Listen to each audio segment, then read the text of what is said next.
இது ஃபர்ஸ்ட் மலேசியாவின் செய்திகள் உங்களுக்காக.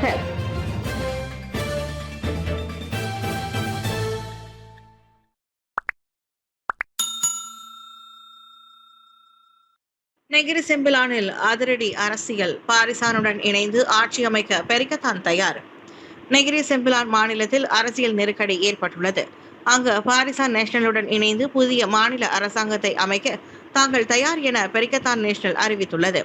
நேற்று காலை மந்திரி பெசாட் டத்தோ ஸ்ரீ அமீருடின் ஹருன் மீதான நம்பிக்கையை இழந்துவிட்டதாக கூறி 14 பாரிசான் சட்டமன்ற உறுப்பினர்களும் தங்கள் ஆதரவை மீட்டுக் கொண்டனர்.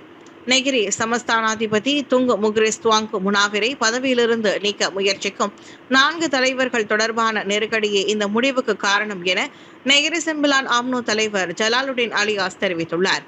இந்நிலையில் மாநிலத்தின் நிலைத்தன்மையை உறுதிப்படுத்த 14 பாரிசான் சட்டமன்ற உறுப்பினர்களுடன் இணைந்து செயல்பட பெரிக்கத்தான் தயார் என்று நெகிரி சட்டமன்ற எதிர்க்கட்சித் தலைவர் ஹனிஃபா அபுபக்கர் கூறியுள்ளார். மாநிலத்திற்கும் மக்களுக்கும் முன்னுரிமை அளிப்பதே பெரிக்கத்தானின் முக்கிய நோக்கம் என்றும் அவர் வலியுறுத்தினார். மித்ராவின் 20 மில்லியன் தர்ம மடானி திட்டம். ஆலயங்கள் வழி சமூக மறுமலர்ச்சி. ரவீந்திரன் நாயர். மித்ராவின் தர்ம மடானி திட்டத்தின் கீழ் ஆலயங்கள் வழி சமூக மறுமலர்ச்சியை ஏற்படுத்தும் நோக்கில் 20 மில்லியன் ரிங்கிட் நிதியுதவி திட்டம் வேகம் பெற்றுள்ளது. இந்த நிதியானது ஆலயங்களின் கட்டட வளர்ச்சி அல்லது உள்கட்டமைப்பு பணிகளுக்கானது அல்ல. மாறாக ஆன்மீக மற்றும் சமூக மேம்பாடு, வறுமையில் வாடும் குடும்பங்களுக்கு தேவையான உதவிகள் மற்றும் கல்வி ஆதரவு ஆகியவற்றிற்கே இதில் முன்னுரிமை அளிக்கப்பட வேண்டும் என மித்ராவின் தலைமை இயக்குனர் ரவீந்திரன் நாயர் தெரிவித்தார். குறிப்பாக தேவார வகுப்புகள், பரதநாட்டியம், சிலம்பம், மாணவர்களுக்கான கல்வி போதனை வகுப்புகள், தலைமைத்துவ முகாம்கள் போன்றவற்றுக்கும் பயன்படுத்தப்பட வேண்டும். இந்த அணுகுமுறையானது இந்து ஆலயங்கள் வெறும் வழிபாட்டு தலங்களாக மட்டுமின்றி இந்திய சமூகத்தின் கல்வி, கலாச்சாரம் மற்றும் தலைமைத்துவ பண்புகளை வளர்க்கும் மையங்களாக மாற்றும் என அவர் நம்பிக்கை தெரிவித்தார். நாடு முழுவதும் 1000 ஆலயங்கள் பயனடையும் வகையில் ஒதுக்கப்பட்டுள்ள இந்த 20 மில்லியன் ரிங்கெட்டில் ஒவ்வொரு ஆலயத்திற்கும் 20,000 ரிங்கெட் நிதியுதவி வழங்கப்படுகிறது. ஏற்கனவே 155 ஆலயங்களுக்கு 3.1 மில்லியன் ரிங்கெட் விநியோகிக்கப்பட்டுள்ளது. தெலுக்கிந்தானில் SPM தேர்வில் சிறந்து விளங்கிய மாணவர்களுக்கு காங்கூர்மிங் 2,51,000 ரிங்கெட் நிதியுதவி. தெலுக்கிந்தானில் கல்வித்துறையை ஊக்குவிக்கும் வகையில் வீடமைப்பு, ஊராட்சித்துறை அமைச்சர் காங்கூர்மிங் SPM தேர்வில் சிறந்து விளங்கிய மாணவர்களை கௌரவிக்க 1/4 மில்லியன் ரிங்கெட்டுக்கும் அதிகமான நிதியுதவியை வழங்கியுள்ளார். தெலுக்கிந்தான் நாடாளுமன்ற உறுப்பினருமான கோர்மிங் நேற்று SMJK சாண்ட்மினில் நடைபெற்ற மடானி நிதியுதவி வழங்கும் விழாவுக்கு தலைமை தாங்கினார். இத்தொகுதியில் 256 சிறந்த மாணவர்களுக்கும் தேர்ந்தெடுக்கப்பட்ட ஆசிரியர்களுக்கும் மொத்தம் 2,51,000 ரிங்கிட் விநியோகிக்கப்பட்டது. 11A எடுத்தவர்களுக்கு 3,000 ரிங்கிட் முதல் குறிப்பிடத்தக்க முன்னேற்றத்தை காட்டிய மாணவர்களுக்கான 500 ரிங்கிட் ஊக்கத்தொகை வரை இந்த நிதியுதவியில் அடங்கும். மாணவர்கள் உயர்கல்வியை தொடரும் போது இந்த நிதியுதவி குடும்பங்களின் நிதி சுமையை குறைக்கும் என்று நம்புவதாக அமைச்சர் கூறினார். மேலும் இளைஞர்களின் வளர்ச்சிக்கு அரசாங்கத்தின் அர்ப்பணிப்பை அவர் மீண்டும் வலியுறுத்தினார். தெலுக்கிந்தான் DAP சேவை மையம் தொடர்ந்து 4வது ஆண்டாக இந்த நிதி உதவியை நடத்துகிறது. நெகிரி செம்பிலான் நெருக்கடி. சிறுபான்மை அரசாங்கமாக தொடரும் அமீனுடின் ஹருன் நிர்வாகம். நெகிரி செம்பிலானில் பாரிசான் நேஷனல் தனது ஆதரவை மீட்டுக் கொண்டதை தொடர்ந்து தற்போதைய மாநில நிர்வாகம் ஒரு சிறுபான்மை அரசாங்கமாக செயல்படும் நிலைக்கு தள்ளப்பட்டுள்ளது. நேற்று காலை அம்னோவின் 14 சட்டமன்ற உறுப்பினர்களும் மந்திரி பெசாட் டத்தோ ஸ்ரீ அமீனுடின் ஹருன் மீதான தங்களது ஆதரவை அதிகாரப்பூர்வமாக மீட்டுக் கொண்டனர். நெகிரி சமஸ்தானாதிபதி தொடர்பான சர்ச்சைகளை தொடர்ந்து இந்த அதிரடி முடிவு எடுக்கப்பட்டுள்ளது. இதையடுத்து ஆட்சியை தொடர தேவையான 19 இடங்களுக்கும் குறைவாக, அதாவது வெறும் 17 சட்டமன்ற உறுப்பினர்களை மட்டுமே பக்கத்தான் கொண்டுள்ளது. இந்த சூழலில் மாநிலத்தின் நிலைத்தன்மையை உறுதி செய்ய பாரிசானுடன் இணைந்து புதிய அரசாங்கத்தை அமைக்க தயாராக இருப்பதாக எதிர்க்கட்சியான பெரிக்கத்தான் நேஷனல் அறிவித்துள்ளது.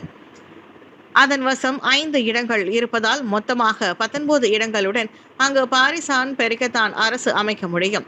இந்நிலையில் மதியம் வாக்கில் சமஸ்தானாதிபதி துவாங்கு முக்ரிஸ் துவாங்கு முனாவிரை நேரில் கண்டு திரும்பிய அமீனுடினோ மாநில அரசு வழக்கம் போல் செயல்பட அவர் உத்தரவிட்டதாக கூறியுள்ளார். கோத்ததிங்கியில் உள்ள ஒரு உணவகத்தில் மூவர் கொலை, 71 வயது ஆடவர் மீது குற்றச்சாட்டு. கோத்ததிங்கி தாமான் கோத்தஜேயாவில் உள்ள ஒரு உணவகத்தில் மூவரை கொலை செய்ததாக 71 வயது ஆடவர் மீது குற்றம் சாட்டப்பட்டது. விவசாயியான லிம்லிகான் மீது மேஜிஸ்ட்ரேட் நூர்ஹலிடா ஃபரானா அபுபக்கார் முன்னிலையில் குற்றச்சாட்டப்பட்ட போதிலும் அவரிடம் எந்த வாக்குமூலமும் பதிவு செய்யப்படவில்லை. ஏப்ரல் 19ஆம் தேதி மதியம் மணி 1:30 அளவில் தாமான் கோத்தஜேயாவில் உள்ள உணவகத்தில் உள்ளூர் ஆடவர்களான 61 வயதான ஓபு சோன், 64 வயதான சென் குவாய் ஹுவா, வியட்நாம் பெண்ணான 37 வயதுடைய ட்ரான் தி ட்ராங் ஆகியோர் கொலை செய்ததாக லிம் மீது குற்றம் சாட்டப்பட்டது. குற்றவாளி என நிரூபிக்கப்பட்டால் அதிகபட்சம் மரண தண்டனை அல்லது 40 ஆண்டுகள் சிறை தண்டனை விதிக்கப்படும். தண்டனை சட்டத்தின் 302வது விதியின் கீழ் லிம் மீது குற்றம் சாட்டப்பட்டது. இந்த குற்றச்சாட்டு மீண்டும் மே 13ஆம் தேதி மறுவாசிப்புக்கு செவிமடுக்கப்படும். வெளிநாட்டு வாகனத்திற்கு ரூன் 95 விற்பனை. பெடலிங் ஜெயாவில் உள்ள பெட்ரோல் நிலையத்தில் விசாரணை. விநியோக கட்டுப்பாட்டு விதிமுறைகளை மீறி வெளிநாட்டில் பதிவு செய்யப்பட்ட வாகனத்தின் ஓட்டுநருக்கு ரோன் 95 எரிபொருளை விற்பனை செய்தது தொடர்பில் பெடலிங் ஜெயாவில் உள்ள ஒரு பெட்ரோல் நிலையத்திற்கு எதிராக உள்நாட்டு வர்த்தகம் மற்றும் வாழ்க்கை செலவின அமைச்சு விசாரணை நடத்தி வருகிறது. இந்த விவகாரம் தொடர்பாக ஏப்ரல் 26ஆம் தேதி தனது மின் புகார் இணையதளம் வழியாக புகார் பெறப்பட்டதாக அமைச்சு தெரிவித்துள்ளது. இதுகுறித்து மேற்கொள்ளப்பட்ட விசாரணை மற்றும் சிசிடிவி பதிவுகளை ஆராய்ந்ததில் வெளிநாட்டில் பதிவு செய்யப்பட்ட வாகனத்தின் உரிமையாளர் கிரெடிட் கார்டை பயன்படுத்தி ரோன் 95 எரிபொருளுக்கு பணம் செலுத்தியது தெரியவந்தது. வெளிநாட்டில் பதிவு செய்யப்பட்ட வாகனத்தின் டேங்கில் உரிமையாளர் ரோன் 95 பெட்ரோலை நிரப்புவது காணப்பட்டதாக நேற்று வெளியிட்ட அறிக்கையில் தெரிவிக்கப்பட்டது. விநியோக கட்டுப்படுத்தப்பட்ட பொருட்களின் விற்பனை முறை 3(1) கீழ் கட்டுப்படுத்தப்பட்ட பொருட்களின் விற்பனை மற்றும் கொள்முதல் மீதான தடை 2026 ஒழுங்குமுறையின் கீழ் சந்தேகிக்கப்படும் குற்றங்களுக்காக அந்த பெட்ரோல் நிலையம் மீது நடவடிக்கை எடுக்கப்பட்டுள்ளதாக கூறப்பட்டது. குடிபோதையில் எதிர் திசையில் காரோட்டிய சீன பிரஜை மற்றொரு காரை மோதினார். சுங்கைப்பட்டாணி ஜலான் லெங்காங் பராட்டில் போக்குவரத்து நெரிசலுக்கு எதிராக வாகனத்தை எதிர் திசையில் ஓட்டிச் சென்ற சீன பிரஜை ஒருவர் மது போதையில் இருந்ததால் அவரது கார் மற்றொரு காருடன் மோதி விபத்துக்குள்ளானது. அந்த நபரின் வாகனம் அபாயகரமாக ஓட்டப்பட்டதால் அது தொடர்பான காணொலி நேற்று சமூக ஊடகங்களில் வைரலானது. 2 கார்கள் சம்பந்தப்பட்ட விபத்து குறித்து இரவு 11:30 மணிக்கு தனது துறைக்கு தகவல் கிடைத்ததாக கோலாமுடா மாவட்ட போலீஸ் தலைவர் உதவி கமிஷனர் ஹன்யன் ரம்லான் தெரிவித்தார். சீன பிரஜையின் உறவினர்களையும் போலீசார் தேடி வருகின்றனர். சுவாசிக்கும் பரிசோதனை மற்றும் இரத்த மாதிரியை வழங்க மறுத்ததற்காக இந்த விவகாரம் 1987ஆம் ஆண்டு சாலை போக்குவரத்து சட்டத்தின் 42வது விதி மற்றும் 45வது விதி C6 கீழ் விசாரிக்கப்பட்டு வருவதாக ஹன்யன் குறிப்பிட்டார். சந்தேக நபருக்கு முகத்தில் சிறிய காயங்கள் ஏற்பட்டதோடு அவர் சுல்தான் அப்துல் ஹலீம் மருத்துவமனை வார்டில் தடுத்து வைக்கப்பட்டுள்ளார். வீட்டின் கல் கட்டமைப்பில் MPV வாகனம் மோதி ஓட்டுநர் மரணம். பண்டமாரான் ஜாலான் புகிட் கேரியாங்கில் ஒரு வீட்டின் மூலையில் இருந்த கல் கட்டமைப்பில் மோதி MPV வாகனம் கவிழ்ந்த சம்பவத்தில் அதன் ஓட்டுநரான முதியவர் ஒருவர் உயிரிழந்தார். இரவு சுமார் 8:30 மணி அளவில் நடந்த இந்த விபத்தில் டொயோட்டா அவன்சா வாகனத்தை ஓட்டி சென்ற 60 வயது மதிக்கத்தக்க அந்த ஆடவர் இறந்தார்.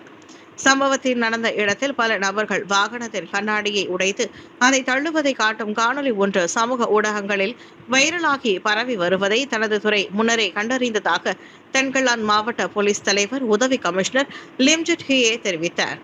பாதிக்கப்பட்டவர் ஜாலான் புகேட் கேரியாங்கிலிருந்து ஜாலான் பந்திக் நோக்கி பயணித்துக் கொண்டிருந்த போது அவரது வாகனம் கட்டுப்பாட்டை இழந்து சாலை ஓரத்தில் உள்ள ஒரு வீட்டின் மூலையில் இருந்த கல் கட்டமைப்பின் மீது மோதியதாக நம்பப்படுகிறது.